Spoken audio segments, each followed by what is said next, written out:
Bonjour et bienvenue sur Voie lactée. Un podcast qui ouvre la voie au féminin pluriel. Voie lactée est une proposition de Babel Wed, oasis humaine, lieu éphémère et indurable. Voici la deuxième partie de l'entretien de Violaine, au sein de Violaine Cook. Comment du galop au fourneau, de Toulouse à la Guyane, en passant par les Pays-Bas, la voici partie avec son chéri vers la Bourgogne pour créer un lieu d'accueil et de transmission. Nous allons découvrir comment Violaine ouvre la voie au féminin et pas que. Nous parlerons de nouvelles terres, d'éducation alimentaire, d'intention, de sa relation à l'animal, de la magie de notre corps. Une nouvelle voie s'ouvre pour nous sur la trace des fées.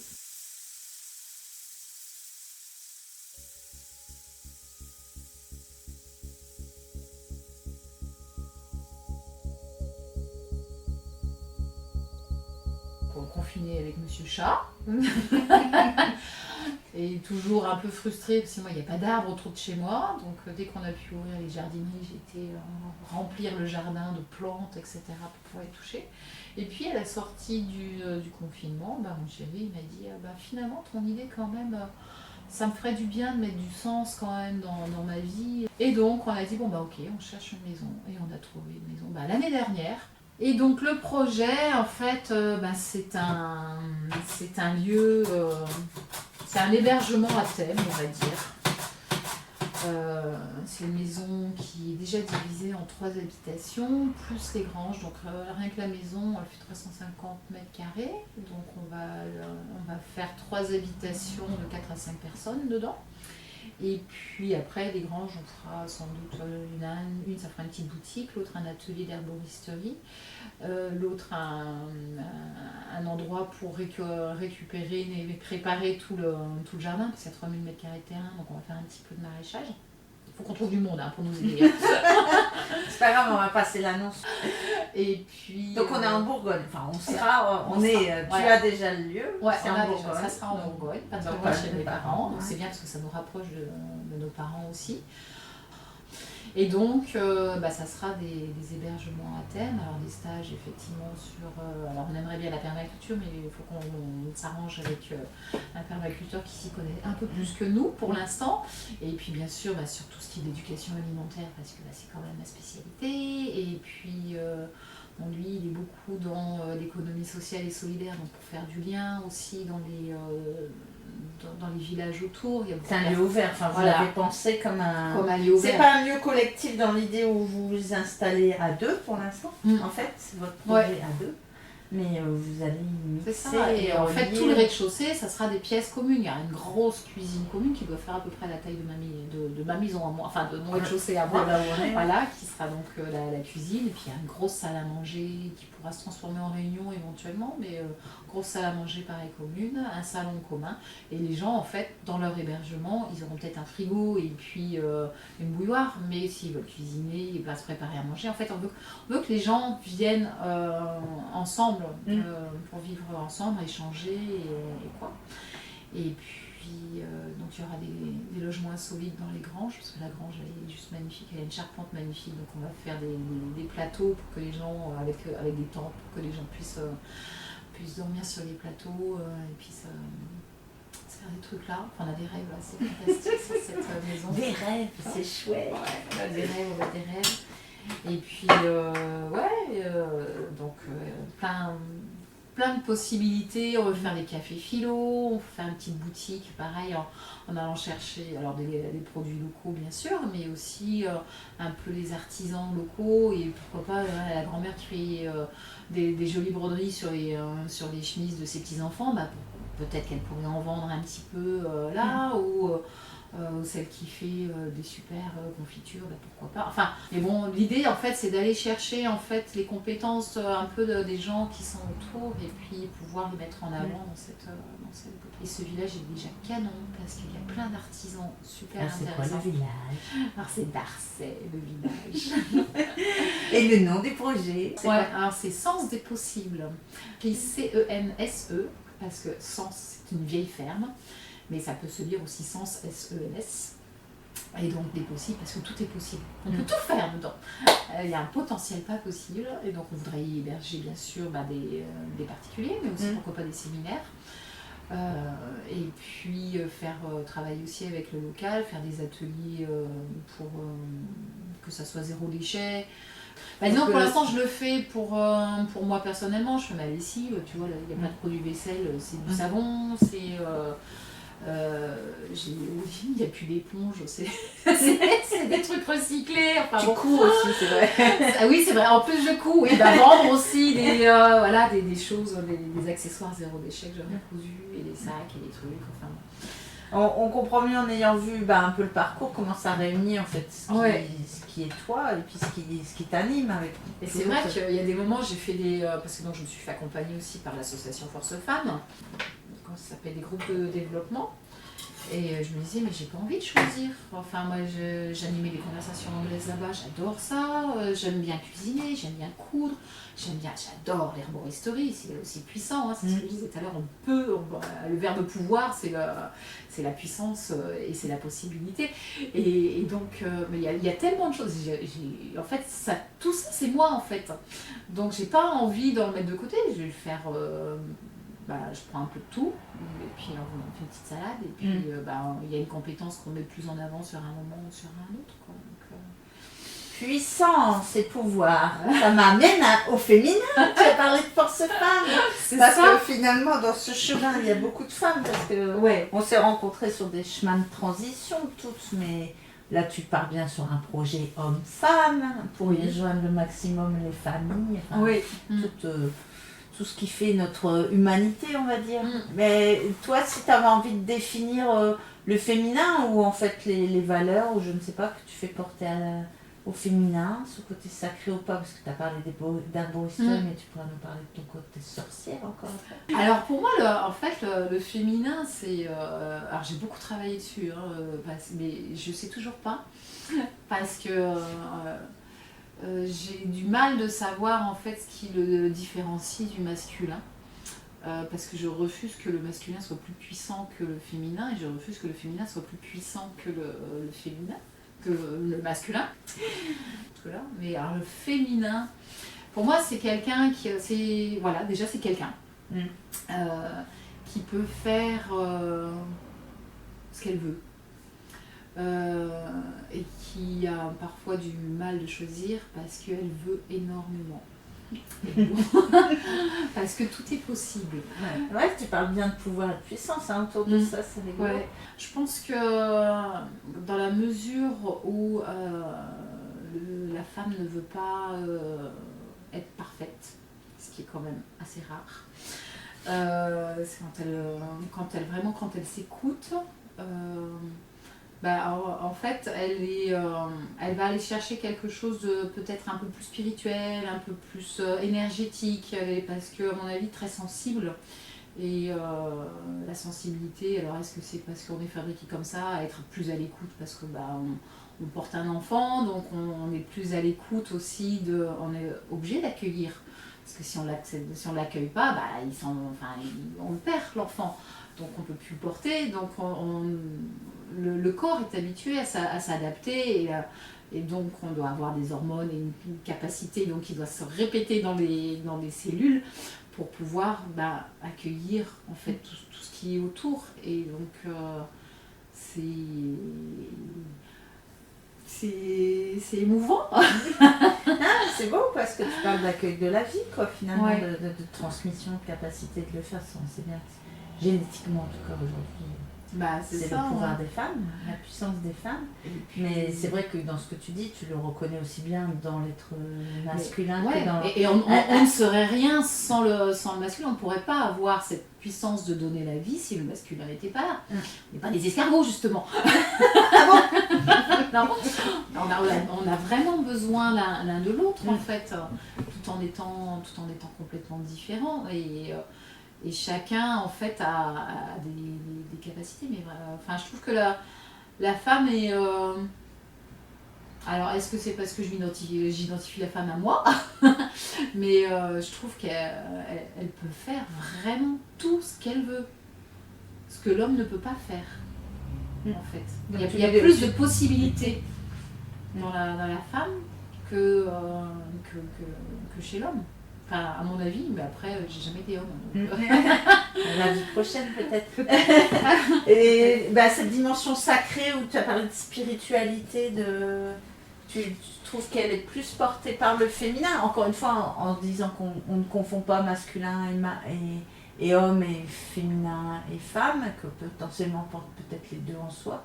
Est-ce que cette dimension sacrée, est-ce que tu l'aperçois? Est-ce que ça te parle? Ah oui, ouais. Enfin, pour moi, c'est être dans le sacré du féminin, c'est en fait faire partie d'un tout. Donc il suffit qu'en fait on se recentre sur nous-mêmes et du coup on se connecte automatiquement à la nature, aux autres, à l'univers, etc.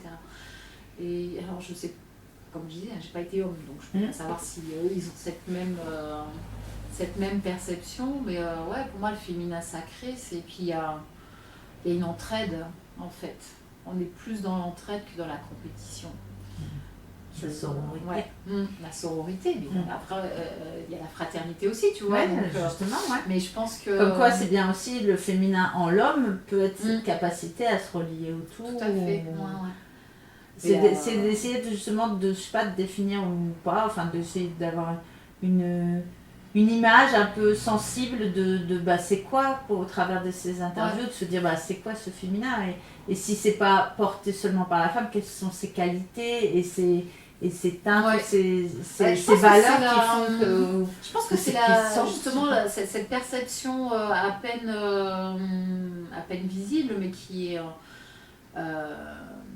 pour moi, c'est vraiment la particularité du féminin, en fait. C'est l'intuition, la perception fine, une envie qui t'arrive et tu sais que c'est la bonne, quoi. Même si tu l'écoutes pas tout de suite, la petite voix, mais... Et ça, comme ces demandes à l'univers que tu sais poser. Et c'est vrai que j'en parlais l'autre jour à un ami qui me disait oui, c'est incroyable quand même parce que tu es pleine de capacités, tu as fait déjà des choses incroyables et à chaque fois tu dis que c'est parce que tu as demandé à l'univers et que tu ne te l'attribues pas. C'est encore quelque chose qu'effectivement j'ai un peu de mal à intégrer pour moi. C'est pas disons que je suis puissante, mais je suis pas puissante toute seule. Joli. C'est quand je suis toute seule, en fait, c'est dans le paradoxe du poisson rouge, j'espère qu'il aussi que j'avais lu ça, en fait, qui est... c'est bien, j'allais te demander un livre ou quelque chose qui te parle. Le paradoxe du poisson rouge, en fait, c'est une étude de tout ce qui est culture chinoise par rapport à la culture occidentale. Et donc, entre autres, il faut être en réseau. Donc ils ont ne se fixer à aucun but, je sais plus le titre des chapitres, je le relis régulièrement ce livre, et donc notamment être en réseau, et quel bruit fait le claquement d'une main toute seule, ça fait rien, et en fait mais pour eux en fait l'essentiel est la communauté et être ensemble quoi. Alors bon, je ne les retrouve pas toujours complètement là, parce que j'aime bien être moi. J'aime bien être exceptionnelle, etc. C'est assez flatteur pour mon ego. Et puis, mais par contre, être en réseau, tu peux rien faire si tu es tout seul en fait. Et c'est une des phrases que j'avais écrites aussi sur mes murs, comme celle que tu as pu lire tout à l'heure. Et c'était, en fait... je peux avoir un rêve, mais pour qu'il passe à l'action, il faut qu'on soit plusieurs. D'accord. Donc tu rêves et tu réalises à plusieurs. Voilà, tu concrétises, tu mets dans la matière à plusieurs. Ouais. Sinon, et avec aussi l'aide de l'univers. Ah bien sûr. Non, mais parce que tu dis, je viens d'exceptionnaliser ça, mais finalement tu reconnais ton besoin d'être connecté, d'être... Oui. Donc, oui, c'est vraiment... C'est important pour moi. C'est une puissance intérieure personnelle, mais un pouvoir de réaliser à plusieurs. Quoi, ouais. Et puis, alors je peux faire les choses toute seule. Oui, il y a plein de choses que je fais toute seule et que j'aime faire tout. mais les grandes choses, en fait, je me sens pas assez grande pour le faire, quoi. Mes rêves sont tellement grands que je peux... Enfin, voilà, la temporalité, je peux pas... Enfin, les journées n'ont que 24 heures et on dort environ 6-7 heures par nuit, donc... Et tu penses qu'il y a une personne, parce que bon, finalement ça a l'air assez fluide, mais c'est quand même déjà très riche ton parcours, enfin c'est vrai que... on peut pas dire qu'il y a eu une transition, il y a plutôt un fil de vie, une évolution et qui t'amène maintenant vers un projet qui va regrouper un peu toutes tes compétences, comme tu dis, celle de Olivier aussi,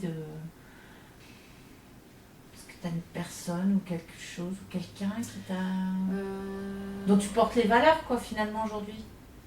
Je sais pas, je crois qu'il y en a plusieurs, en fait. C'est vraiment des prises de conscience.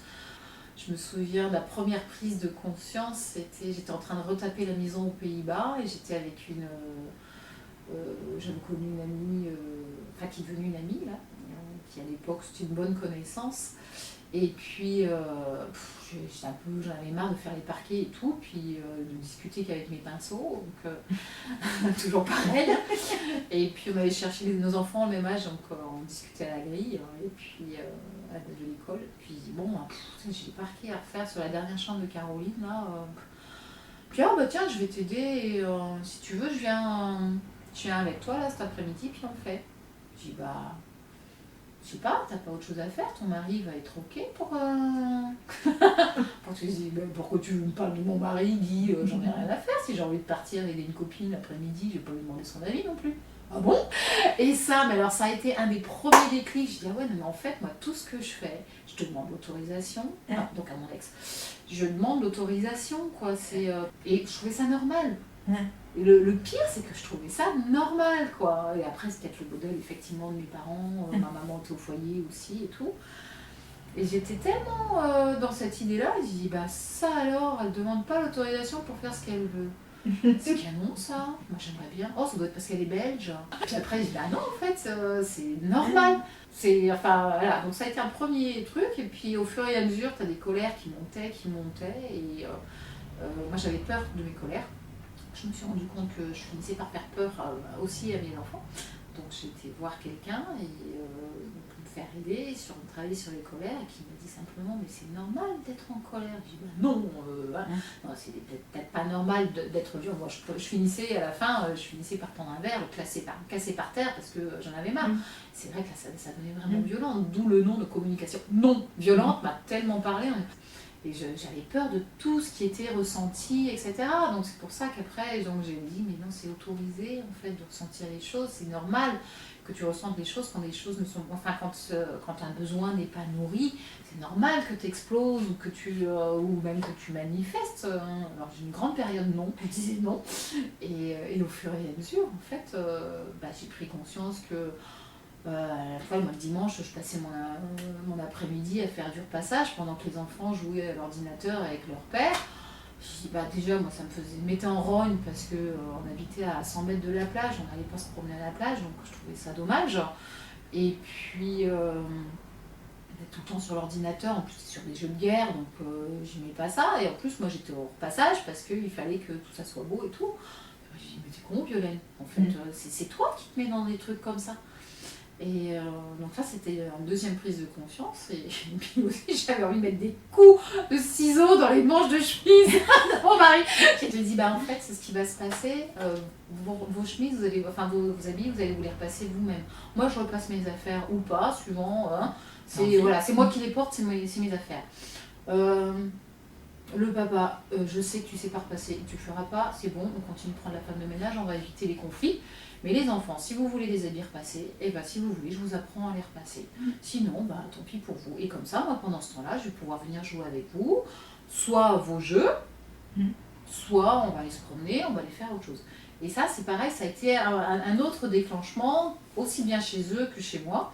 Et après, qu'est-ce que j'ai rencontré aussi comme autres personnes qui m'ont... je sais pas en fait, je pense qu'il y a plein de rencontres comme ça qui ont été titillées, le chat notamment. Mine de rien, le chat, pareil, il y a un moment je comptais quand même pas mal à cheval avec Caroline, il y a pas mal de choses qui se sont passées aussi humainement dedans.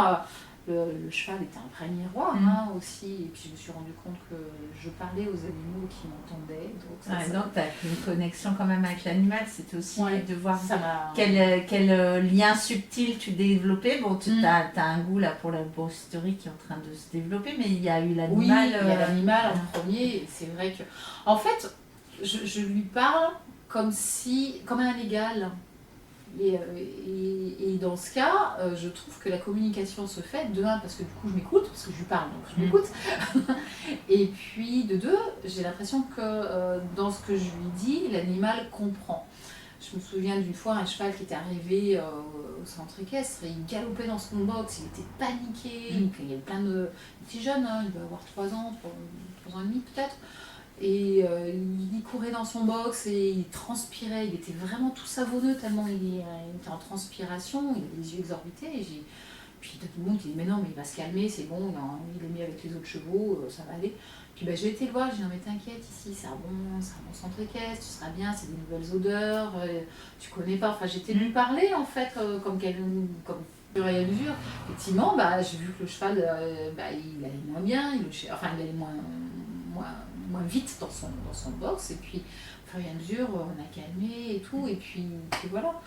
Et quand un cheval ne voulait pas aller quelque part, et puis quand je commençais à m'en occuper, c'est pareil, je lui parlais, et puis je me souviens de ma fille qui me dit ah c'est bon, maman elle y est, vous inquiétez pas. La femme qui parlait à l'oreille des chevaux, c'est ça. Dans 10 minutes c'est bon, il va y aller, ça va le faire. Et j'aime bien en fait. Alors, pour moi, c'est pas un don, parce que tout le monde est capable de le faire, à condition d'y croire un peu. C'est d'ouvrir son cœur et puis d'entrer en relation. De toute façon, l'énergie, il y a bien une communication qui passe au-delà des mots. Les mots, c'est une vibration, c'est un son. C'est l'intention derrière. Mais l'intention est tellement importante.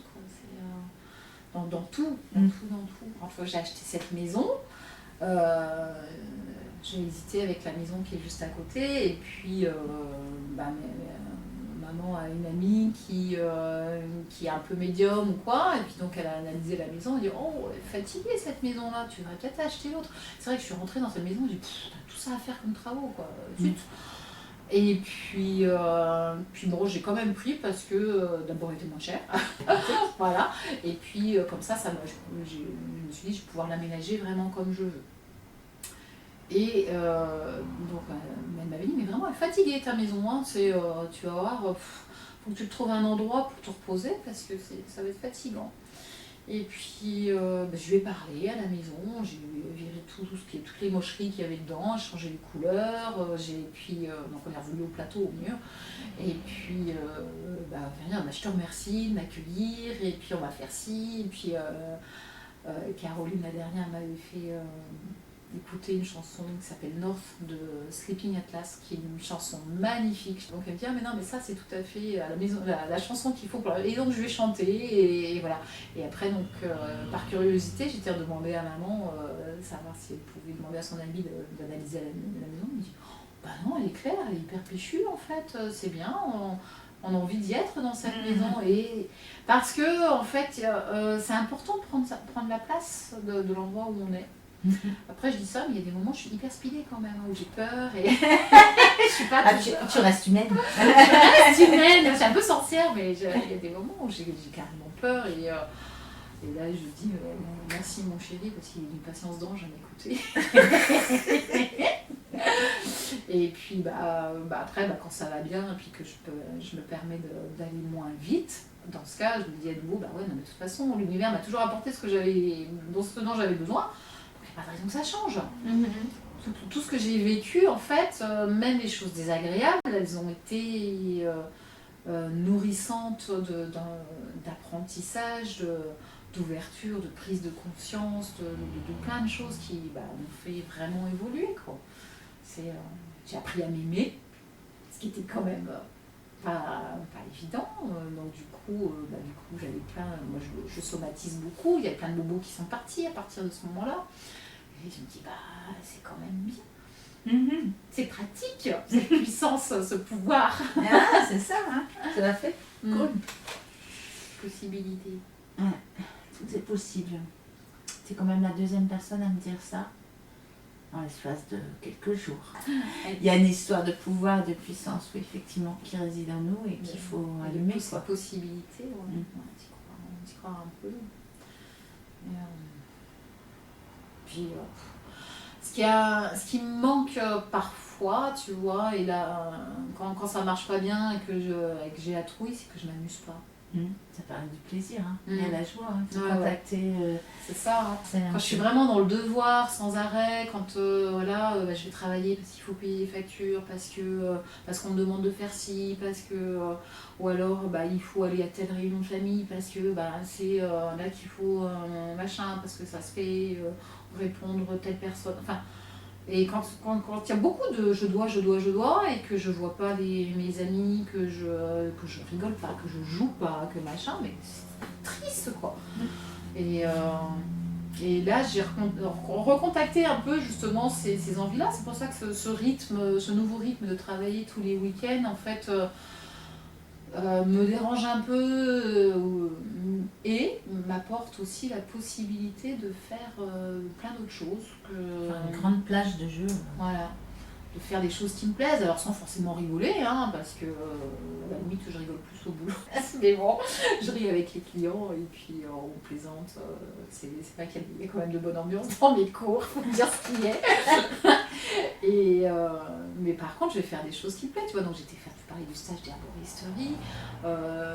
Puis l'autre jour, je suis partie en Bourgogne comme ça, en disant tiens, allons-y. Et puis je me dis tiens, un jour, je pourrais peut-être aller voir ma famille à Toulouse. Et puis donc je t'ai parlé aussi de la formation sur les constellations familiales sur lesquelles je viens de m'inscrire.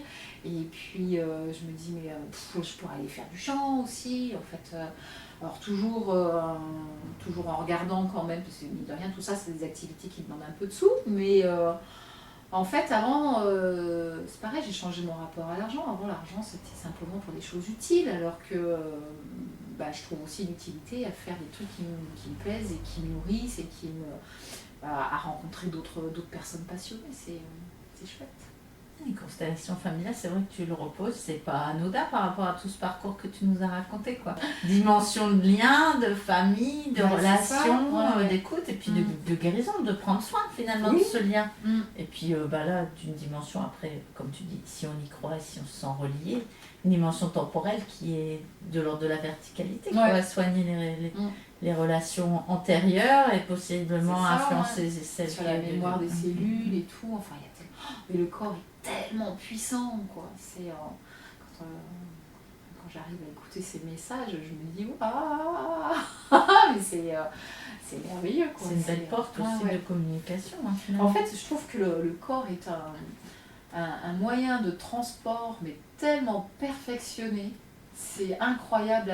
Il est capable de se guérir tout seul, il est de se rendre malade tout seul, il est capable de tomber à l'autre bout du monde. Et il se rend malade pour révéler quelque chose aussi, en fait, finalement. C'est un message qu'il envoie. Le maladie. Hein. C'est ça. Et il y a tellement de... C'est incroyable. Et j'aimerais avoir toute cette connaissance. Tu vois, je suis encore un bébé sorcière, moi. Je voudrais avoir cette grande sagesse pour pouvoir effectivement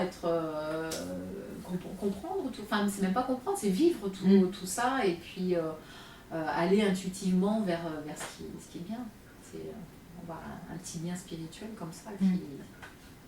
Mais là, tu es en train de mettre justement en relation tout ça, entre la cuisine, nourrir de l'intérieur, l'herboristerie, possiblement c'est le lien au végétal, mais c'est aussi un moyen de se reconnecter à soi.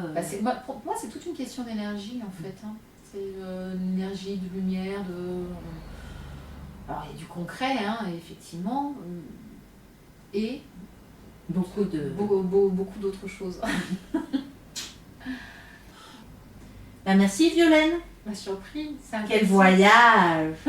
Je t'en prie, c'est un vrai plaisir. Et nous, on va manger maintenant.